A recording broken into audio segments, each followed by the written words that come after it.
tu n'as plus de corps, c'est ce que j'ai essayé de vous expliquer hier, tu vis le monde qui est autour du corps. Mais ce monde est aussi réel que la pierre. Les pensées que tu rencontres sont aussi vraies que la pierre. Tu es réellement dans un monde qui existe comme aujourd'hui. L'arbre te paraît aussi vrai que ton corps. Tu peux le toucher, tu peux le sentir, tu peux le voir, tu peux même le goûter. Mais quand tu vas dans un autre monde, tu peux goûter les pensées, tu peux les sentir, tu peux les voir. Tu vois les êtres qui sont derrière le décor.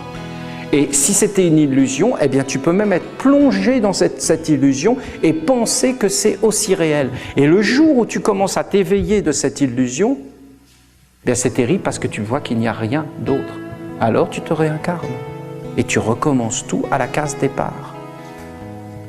Et tu n'amènes rien avec toi. Et tout de suite, comme une terre vierge, on t'imprime. Dès ta naissance, on t'imprime. On t'imprime de toutes les influences. Je vous ai dit, qu'est-ce qu'ont fait les Égyptiens? Comme ils voulaient passer ces mondes dans la pureté, ils ont vu qu'il fallait qu'ils incarnent les dieux dans le Amin. Ils devaient concrétiser les dieux sur la terre. Alors ils ont placé Pharaon et ils se sont mis tout autour comme la ronde des archanges. Et ils ont dit, voilà, moi je suis Sobek, le crocodile. Je suis Dieu crocodile. Et ils ont mis des masques avec des crocodiles et ils se sont identifiés jusqu'à devenir une divinité du crocodile autour de Pharaon. Et ils ont pris tout ce qui existait dans le monde et ils l'ont synthétisé et ils en ont fait des dieux.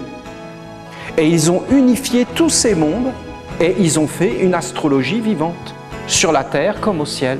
Ils ont incarné tous les mondes et ils ont incarné les mystères à travers des êtres. Parce qu'ils ont pris des êtres qui étaient capables de faire des corps à la divinité. Et c'est pourquoi ils ont dit, et voilà, Moïse est devenu un Elohim au milieu de nous. C'est-à-dire que c'était des Égyptiens et des Esséniens. Et ils ont reconnu que Moïse était devenu un dieu. Il s'était fait son corps de Saturne. Elohim, les dieux qui marchaient sur la terre. Comment ils marchaient? À travers les hommes. Comment on reconnaît la divinité de la vache? Mais je vous ai fait des conférences, je vous ai expliqué qu'est-ce que c'était qu'une bouse de vache, qu'est-ce que c'était que les cornes de la vache, qu'est-ce que c'était que la vache dans l'organisme de la nature tout entière, la digestion et toutes ces choses. Je vous ai expliqué tous les mystères de la réincarnation à travers le corps de la vache, tout ce qu'elle faisait, comment c'est possible. Mais parce que c'est le sens du goût. Mais le sens du goût qui est un germe ici, devient ici une âme. Ça s'appelle l'empathie, l'osmose, l'amour. Le goût, c'est l'amour. Je peux être avec la vache, je la goûte. Mais ce n'est pas un steak, hein.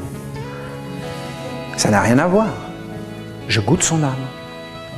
J'ai une âme. Je suis une âme vivante. Si je suis une âme, je donne une âme. Si je dis que je suis une âme sans donner une âme, je suis un voleur, un prétentieux, un vaniteux. Un vaniteux. Ça, c'est un nouveau mot, il est super. Je suis un vaniteux. Vous voyez? Je suis faux, je suis un menteur, un hypocrite. Si tu dis que tu aimes Dieu et que tu n'aimes pas celui qui est à côté de toi, si tu dis que tu aimes Dieu que tu ne vois pas et que tu n'aimes pas celui qui est à côté de toi, tu es un menteur. Saint Jean, elle est belle. Elle est belle. Elle est magnifiquement belle, cette parole.